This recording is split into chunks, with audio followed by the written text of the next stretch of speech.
IIT বাবা জানিয়ে দিলেন, আইপিএল ফাইনালে বাজিমাত করবে কোন টিম। আইপিএলের ভরা বাজারে মাঠে নেমে পড়লেন আইআইটি বাবা ওরফে অভয় সিং। এবার তিনি ভবিষ্যদ্বাণী করলেন আইপিএল ফাইনাল নিয়ে। জানিয়ে দিলেন 25শে মে সন্ধে 7:30 কোন দুই দল ইডেন গার্ডেন্সে খেতাবের লড়াইয়ে নামবে। আইপিএল শুরুর মাত্র এক সপ্তাহের ভিতরেই অভয় দেখে নিলেন ফাইনালিস্টদের নাম। মহাকুম্ভের ভাইরাল বাবার খেলাধুলো নিয়ে সাম্প্রতিক ভবিষ্যদ্বাণী কিন্তু ব্যাকফায়ার হয়েছিল। গত মাসেই ছিল আইসিসি চ্যাম্পিয়ন্স ট্রফি, সেখানে ভুল ভবিষ্যদ্বাণী করায় পরে নিজের কথা নিজেকেই গিলতে হয়েছিল।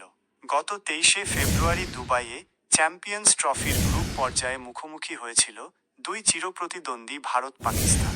মাদার অফ অল ব্যাটলের আগে অভয় বলেছিলেন, এক পডকাস্টে এসে অভয় বলেছিলেন, আমি তোমাকে প্রথমেই বলে দিচ্ছি, এবার ইন্ডিয়া জিতবে না। সে বিরাট কোহলি বা যে কেউ যতই জোর লাগাও এবার কিন্তু জিততে পারবে না। আমি বারণ করে দিয়েছি, তার মানে জিতবে না। ভগবান বড় না তুমি বড়, সেটা দেখা যাবে। ঘটনাচক্রে মোহাম্মদ রিজওয়ানদের 241 রান তাড়া করে রোহিত শর্মার ভারত 45 বল হাতে রেখে হেসে খেলে 6 উইকেটে ম্যাচ জিতে নিয়েছে। ঘটনাচক্রে ভারত জেতে এবং বিরাটও সেঞ্চুরি হাঁকান। তেমনই আইপিএল ফাইনাল। অভয় কি বলছেন? তিনি জানিয়েছেন যে অষ্টাদশ আইপিএল ফাইনালে মুখোমুখি হবে চেন্নাই সুপার কিংস ও রয়্যাল চ্যালেঞ্জার্স বেঙ্গালুরু। সিএসকে 5বার আইপিএল জিতলেও 17 বছরে আরসিবি কখনো ট্রফি জেতেনি। তবে বাবার বাজি আরসিবি।